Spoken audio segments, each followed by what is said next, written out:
Dear viewers and learners, अस्सलाम वालेकुम। मैं डॉक्टर गजाला फातिमा अपने official YouTube channel career corps academy पर आप सबका खैर मकदम करती हूँ। आज मैं आपके सामने हाजिर हुई हूँ फिर एक इन्फॉर्मेटिव वीडियो लेकर। इस वीडियो पर हम बात करेंगे यूजीसी नेट जेआरएफ एग्ज़ाम क्या होता है और इस एग्ज़ाम के ताल्लुक से जो भी आप जानना चाहते हैं मैं वो सब बताने की इसमें कोशिश करूँगी। जैसा कि आप देख रहे हैं नेट जेआरएफ क्या होता है, इसके लिए मैं आपके सामने लेकर आई हूँ फुल इंफॉर्मेशन, जिसमें हम बात करेंगे एलिजिबिलिटी पर, एज लिमिट क्या होती है, एग्ज़ाम फीस क्या है या एग्ज़ाम कब होता है, इस एग्ज़ाम में क्वालिफाइंग मार्क्स क्या हैं, सिलेबस क्या है और इस एग्ज़ाम का पैटर्न क्या है। हम इन तमाम पॉइंट्स पर गुफ्तगू करेंगे। तो चलिए अब हम देखते हैं। सबसे पहले तो यूजीसी नेट एग्ज़ाम क्या होता है। तो यूजीसी नेट एग्ज़ाम आपके लिए मैं बता दूं कि UGC NET exam national eligibility test होता है। नेट का फुल फॉर्म है नेशनल एलिजिबिलिटी टेस्ट, जिसको क्वालिफाई करने के बाद आप central university, private university, dream university, colleges में कहीं भी पढ़ाने के लिए एलिजिबल हो जाते हैं। बतौर असिस्टेंट प्रोफेसर या बतौर लेक्चरर आप वहां पर पढ़ाने के लिए एलिजिबल हो जाते हैं। नेट एग्ज़ाम एक एलिजिबिलिटी टेस्ट है जिसको पास करने के बाद आप यूनिवर्सिटी में, कॉलेजेस में, ड्रीम यूनिवर्सिटी में या फिर प्राइवेट कॉलेजेस में बतौर असिस्टेंट प्रोफेसर तदरीस के फ़राइज़ अंजाम देने के लिए आप एलिजिबल हो जाते हैं। जेआरएफ क्या होता है? तो जेआरएफ ये होता है कि नेट एग्ज़ाम जो स्टूडेंट क्वालिफाई करते हैं उसमें जो हाई कट ऑफ होती है उन लोगों को एक साथ में एक और अवार्ड लेटर मिलता है जूनियर रिसर्च फेलोशिप का।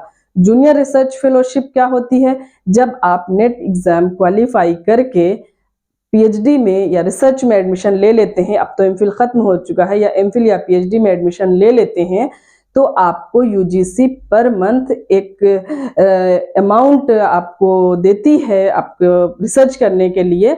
और कितना अमाउंट देती है इस पर भी मैंने कंप्लीट वीडियो बनाया है, आगे भी बताऊंगी। पर मंथ आपको एक अमाउंट मिलता है और वो 5 सालों तक मिलता है। तो जूनियर रिसर्च फेलोशिप ये होती है। तो चलिए हम इस पूरे वीडियो में इन तमाम बातों पर गुफ्तगू करेंगे।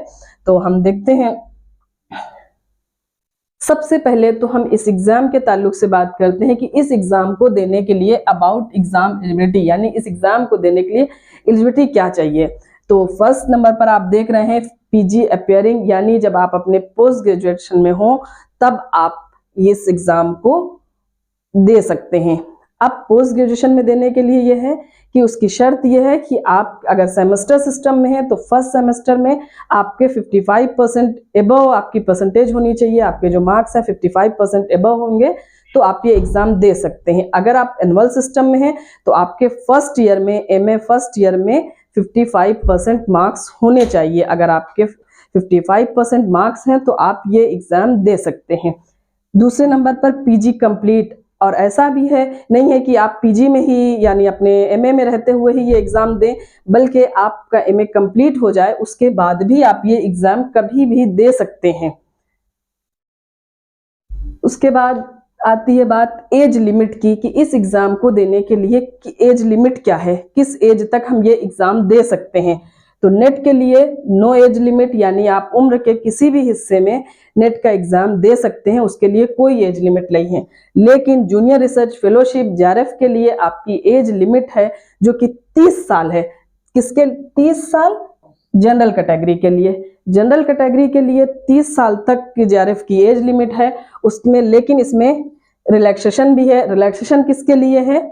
5 ईयर का रिलैक्सेशन है। Relaxation OBC NCL as per central list of OBC, यानी जो सेंट्रल की लिस्ट ओबीसी की लिस्ट है उसमें आपका नाम होना चाहिए, तब आपको 5 साल का रिलैक्सेशन मिलेगा। उसके अलावा SC category, ST category, PWD and third gender और वुमेन एप्लीकेंट को 5 साल का रिलैक्सेशन मिलता है इस एग्ज़ाम में, यानी 30 + 5 ईयर यानी कि 35 हो जाता है। लेकिन जनरल कैटेगरी के लिए ओनली 30 ईयर है।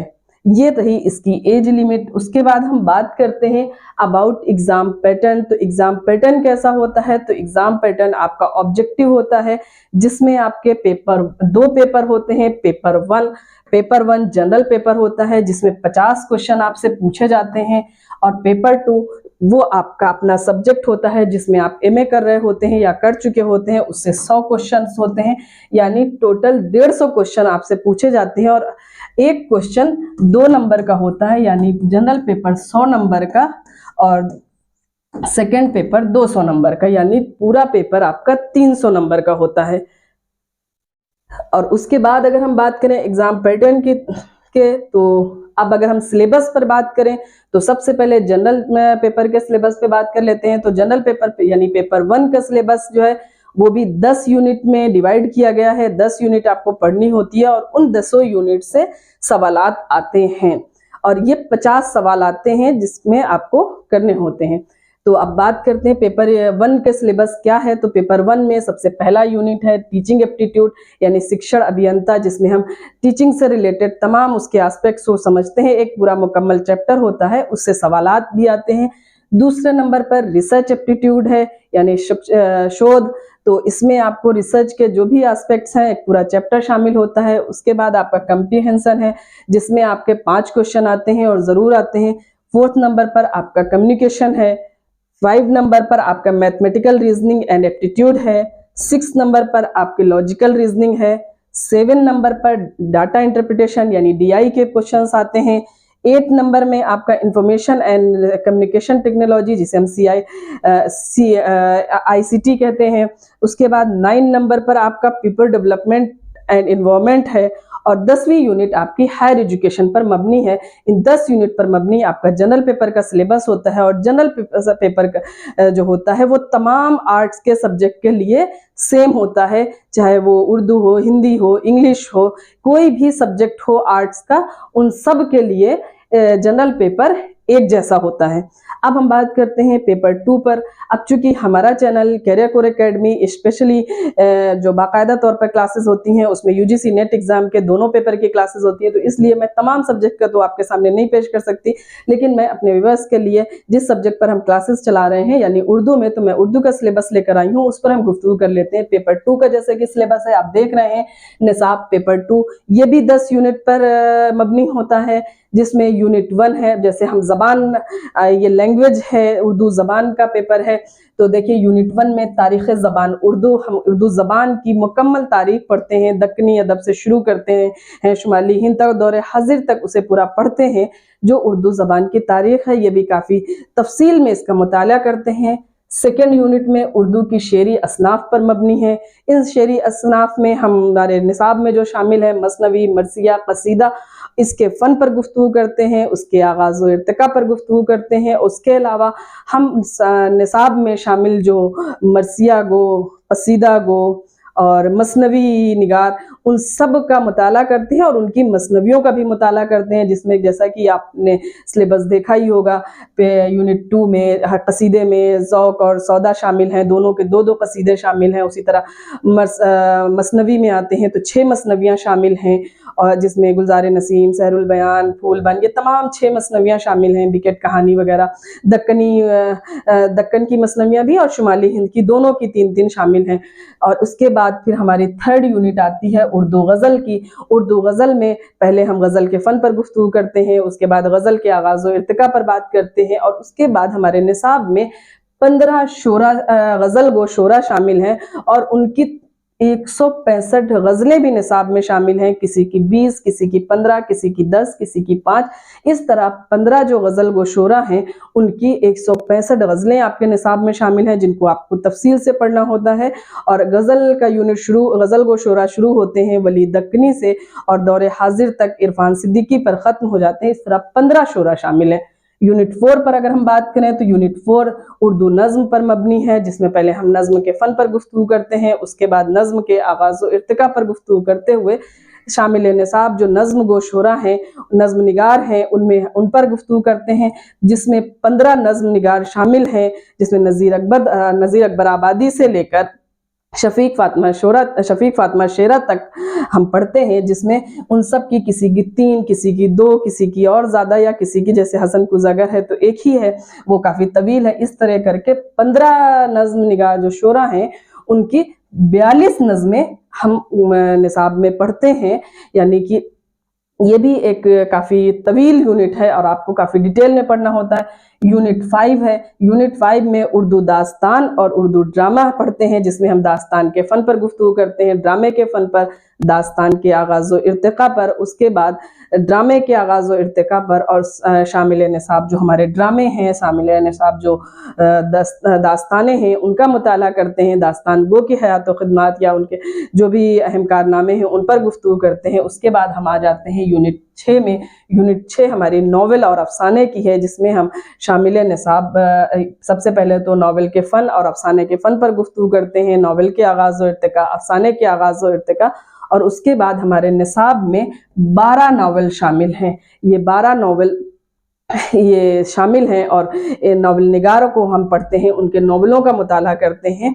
और उसके बाद फसाना आज़ाद से लेकर दौरे हाजिर तक, फायर एरिया तक नावल शामिल हैं, जिसमें आग का दरिया है, फायर एरिया है, खुदा की बस्ती है, फिरदौस बरी, तौबतुन नसूह, ये तमाम नावल शामिल है। उसी तरह अफसाने के पोर्शन में जब हम आते हैं तो प्रेमचंद से लेकर दौरे हाजिर तक के अफसाना निगारों को लिया गया है, जिसमें सुहेल अज़ीमाबादी का अलाव भी शामिल है, और 12 अफसाना निगार हैं, जिनके 12 अफसानवी मजमूए हमारे सिलेबस में शामिल हैं।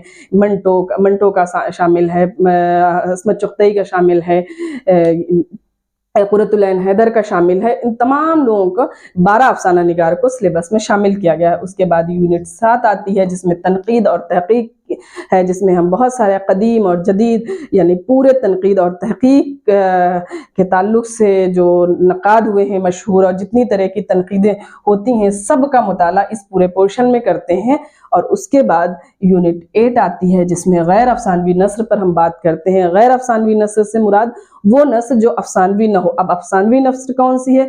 दास्तान, नॉवेल, ड्रामा और अफसाना, ये अफसानवी नस्र है। उसका हमने देखिए यूनिट 5 और 6 में जो हमने अफसानवी नस्र पढ़ी, कौन सी? दास्तान, ड्रामा, नॉवेल और अफसाना। अब उसके अलावा जो भी नस्र लिखी गई है वो सब गैर अफसानवी है। तो गैर अफसानवी नस्र में हमारे आते हैं इंशाइया, मज़ामीन और खुतूत, सवाने, जो भी नस्र है जो अफसानवी नस्र नहीं है, यानी दास्तान, ड्रामा, नॉवेल और अफसाना नहीं है, उन तमाम उसके अलावा जो भी नस्र है उसे हम गैर अफसानवी नस्र के ज़ुमरे में पढ़ते हैं, जिसमें खुतूत हैं, इंशाइया हैं, मज़ामीन हैं, सवाने हैं, सफ़रनामे हैं, इस तरह के तमाम। उसके बाद हमारी यूनिट 9 आ जाती है। यूनिट 9 में उर्दू के अदबी दबिस्तान, इदारे और तहरीकात। तो उर्दू के जो भी दबिस्तान हैं, चाहे दबिस्तान लखनऊ हो, दबिस्तान दिल्ली हो, या फिर उर्दू के जो भी इदारे हों, हल्का अरबाब ज़ौक़ हो, या फिर तहरीकात हो, रोमानी तहरीक, तरक्की पसंद तहरीक, अलीगढ़ तहरीक, इन तमाम, जदीदियत की तहरीक, माबाद जदीद तहरीक, तमाम तहरीकात का मुताला हम यूनिट 9 में करते हैं। उसके बाद यूनिट 10 में हम उर्दू की दीगर शेरी और नसरी असनाफ, यानी कि दीगर शेरी और नसरी असनाफ से मुराद की जो ऊपर हमने देख लिया, शेरी असनाफ में मसनवी, मरसिया, गज़ल के अलावा नज़्म और नज़्म के अलावा जो भी शेरी असनाफ हैं, जैसे कि रेख्ती है, मुसद्दस है, मुरब्बा है, मुखम्मस है, हाइको, जितनी भी तरह के शेरी असनाफ हैं जो हम उस दीगर शेरी असनाफ हैं उन सब का, और दीगर नसरी असनाफ में जैसे कि तर्जुमा निगारी है, अबलाग व तरसील, ये तमाम जितने ज़राए हैं उन सब को हम यूनिट 10 में मुताला करते हैं उनका। तो इस तरह आपने देखा कि पूरे उर्दू अदब को इन 10 यूनिट में समेटा गया है, यानी कि ये एक एग्ज़ाम का जो सिलेबस है काफ़ी बड़ा होता है और काफ़ी डिटेल में होता है, और उसका मुताला भी काफ़ी डिटेल में करना होता है। तो चलिए अब हम नेक्स्ट टॉपिक पे बात कर लेते हैं। हमें ये एग्ज़ाम क्यों देना चाहिए? हमें ये इम्तिहान क्यों देना चाहिए? नेट, सबसे पहले ही हम बात करें कि नेट क्या होता है। National eligibility test. इस एग्ज़ाम को देने के बाद हम असिस्टेंट प्रोफेसर के लिए अहल हो जाते हैं। जेआरएफ का ये है कि आपको जूनियर रिसर्च फेलोशिप मिलती है। जब आप रिसर्च कर रहे होते हैं तो 5 साल तक यूजीसी आपको एक बड़ा अमाउंट, अब वो अमाउंट 5 साल में तकरीबन 30 से 32 लाख रुपए आपको मिलते हैं, जिसमें आपको मंथली आपको फेलोशिप मिलती है। जैसे अभी है 37,000 रुपये फेलोशिप मिलती है। 37,000 में आपको एचआरए मिलता है, प्लस आपको सालाना कंटिजेंसी मिलती है। उसी तरह 2 साल बाद आपके प्रोग्रेस की बिना पे जब आपका जेआरएफ एसआरएफ में यानी जूनियर रिसर्च फेलोशिप आपके सीनियर रिसर्च फेलोशिप में कन्वर्ट हो जाती है, तो आपके ये अमाउंट बढ़ जाता है और वो 3 साल तक आपको मिलता है। इस बारे में अगर आपको और ज़्यादा डिटेल में जानना है तो मैंने एक डिटेल वीडियो इस पर बनाया है कि फेलोशिप पर, तो आप उसे देख सकते हैं। अभी अगर बात करें हम कि अभी करंट में रिसर्च ये जूनियर रिसर्च फेलोशिप कितनी मिलती है, तो जो अभी करंट में 1 जनवरी 2023 में जिसका इम्प्लीमेंट हुआ है, लेकिन अब मिलना अब शुरू हुई है, वो 37,000 रुपये पर मंथ है और एसआरएफ 42,000 रुपये पर मंथ है। इसके पहले जो अभी तक मिल रही थी वो 31,000 और 35,000 रुपये पर मंथ मिल रही थी। प्लस इस अमाउंट में आपका एचआरए भी ऐड होता है। अब एचआरए 3 कैटेगरी में ऐड होता है, एक्स, वाई एंड जेड। तो जेड कैटेगरी को सबसे ज्यादा मिलता है। जो मेट्रो सिटीज होते हैं वो जेड कैटेगरी में आते हैं, तो उनको 27% एचआरए मिलता है, यानी 37,000 में 27% और 42,000 में 27% काउंट होता है। ये आप देख रहे हैं, इस पर मैंने एक डिटेल वीडियो बनाया है। Junior research fellowship amount 37,000 plus HRA, 42,000 plus HRA और सालाना 20,000 रुपए आपको कंटेंजेंसी अलग से मिलती है, जो आपको अपनी जिससे आपको अपनी किताबें और कापियां खरीदनी होती हैं। और उसी तरह जेड कैटेगरी में 9% है और वाई कैटेगरी में 18% है और एक्स कैटेगरी की जो सिटी है वहाँ 27% है। तो आप देख रहे हैं अब एक्स कैटेगरी जैसे दिल्ली, मुंबई, बेंगलुरु, हैदराबाद, ये सब मेट्रो सिटीज में आते हैं। तो 37,000 रुपये अगर जेआरएफ की फेलोशिप मिल रही है और उसमें 9,990 रुपये आपके एचआरए का ऐड होता है, तो आपको पर मंथ 46,990 रुपये जेआरएफ की फेलोशिप मिल रही होती है। और उसके अलावा सालाना 20,000 कंटिजेंसी भी मिलती है। अगर आपका एसआरएफ हो जाता है तो आपका ये अमाउंट और बढ़ जाता है। अब क्वालिफाइंग इस एग्जाम में यानी यूजीसी नेट एग्जाम में क्वालिफाइंग मार्क्स क्या होते हैं, तो क्वालिफाइंग मार्क्स 40% बोथ पेपर, यानी दोनों पेपर में कम से कम 40% आपके होने चाहिए। ये आपका यानी जनरल पेपर जैसे 50 क्वेश्चन का होता है यानी 100 नंबर का, तो इसमें आपके 20 क्वेश्चन सही होने चाहिए, तब आपके 40% बनेंगे। इसी तरह दूसरे पेपर में है, उसमें कम से कम 40 क्वेश्चन आपके, तब आप उसको क्वालिफाई करेंगे, तब आपकी कॉपी चेक होगी। और नेट होता किस कब है, तो वो परसेंटेज पे वो उसकी कट ऑफ पे डिपेंड करता है कि कट ऑफ कितनी जा रही है। अभी अगर हम बात करें और उर्दू की बात करें, तो अगर आपको नेट क्वालिफाई करना है तो 60 प्लस ही कट ऑफ जा रही है, बल्कि और उससे ज्यादा ही जाती है, लेकिन 60 से कम कट ऑफ नहीं जाती है अभी जो करंट में है। और जेआरएफ की जो कट ऑफ है वो नेट के कट ऑफ से 4-5%, कभी और थोड़ा सा ज्यादा या थोड़ा कम, लेकिन एवरेज में 3 से 6% तक का गैप रहता है। उससे जो ज्यादा वाले होते हैं उनका जेआरएफ की कट ऑफ जाती है। एग्जाम फी की बात करें तो जैसा कि आपके फॉर्म आ चुके हैं, भरे जा रहे हैं, जिन लोगों ने अभी तक फॉर्म नहीं भरा है वो जरूर भर लें। अगर वो मास्टर में है और अपना फर्स्ट सेमेस्टर कंप्लीट कर चुके हैं तो जरूर फॉर्म भरना चाहिए उन्हें। तो फॉर्म आ चुके हैं, एग्जाम की डेट भी आ चुकी है। तो जनरल यानी अनरिजर्व कैटेगरी की फीस 1150 रुपए है। जनरल में ईडब्ल्यूएस, ओबीसी और एनसीएल की फीस 600 रुपए है फॉर्म की।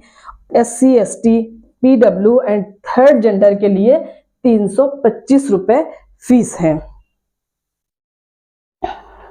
उसके अलावा एग्जाम डेट यानी एग्जाम कब होता है, तो 2 टाइम इन अ ईयर, 1 साल में 2 बार एग्जाम होता है और हमेशा से ऐसा ही होता रहा है। बस थोड़ा सा बहुत सारे स्टूडेंट के जहन में अभी होगा कि अभी तो एग्जाम ऐसा नहीं हो रहा था, तो वो सिर्फ ये पेंडेमिक के ज़माने में था, लॉकडाउन था जिस तरह का था, पूरा एजुकेशन सिस्टम अपने जो उसका टाइम था उस टाइम से बहुत डिफरेंट हो गया था। तो उसी तरह उसका असर यूजीसी नेट के एग्जाम में भी पड़ा, क्योंकि पूरे सिस्टम पर ही असर था पेंडेमिक का। तो इसलिए एग्जाम 2 बार तो हुआ ही नहीं, फिर मर्ज करके लिया गया। लेकिन जैसे पहले साल में 2 बार एग्जाम होता था, जून में और दिसंबर पे, अब फिर से तमाम चीज़ें अपने रास्ते पर आ चुकी हैं। तमाम एग्ज़ाम या यूनिवर्सिटी, कॉलेज या फिर पूरा एजुकेशन सिस्टम अब टाइम पे होता जा रहा है। तो उसी तरह हमारा ये एग्ज़ाम भी होता जा रहा है। जैसे कि अभी जून वाला एग्ज़ाम हुआ था, दिसंबर वाले का फॉर्म आ गया, डेट भी आ गई। 6 दिसंबर से 22 दिसंबर के दरमियान आपका नेट का एग्ज़ाम होगा। तो साल में ये एग्ज़ाम साल में 2 बार होता है, एक बार जून में, एक बार दिसंबर में। ये आपको जहन में रखना चाहिए। तो उम्मीद करती हूँ कि ये वीडियो आपको ज़रूर पसंद आया होगा। ऐसे ही इंफॉर्मेटिव वीडियोस पाने के लिए हमारे चैनल को सब्सक्राइब करें, लाइक करें और हमें शेयर करें, ताकि हम आपके लिए इसी तरह के वीडियोस बनाते रहें। और हमारे चैनल को सब्सक्राइब करना ना भूलें, इस वीडियो को भी शेयर करें और फ़रोग़ उर्दू में हमारा साथ दें। हमारा मकसद है आला तालीम को हर स्टूडेंट तक पहुंचाना, उसकी इंफॉर्मेशन हो या फिर उस आला तालीम से मुतालिक, हायर एजुकेशन से मुतालिक कोई भी क्वेरी हो, हमारा मकसद है कि हम आप तक आप लोगों तक वक्त पे पहुंचाएं। इसके लिए हमें सपोर्ट करें, हमें फॉलो करें। बहुत बहुत शुक्रिया। शब बखैर।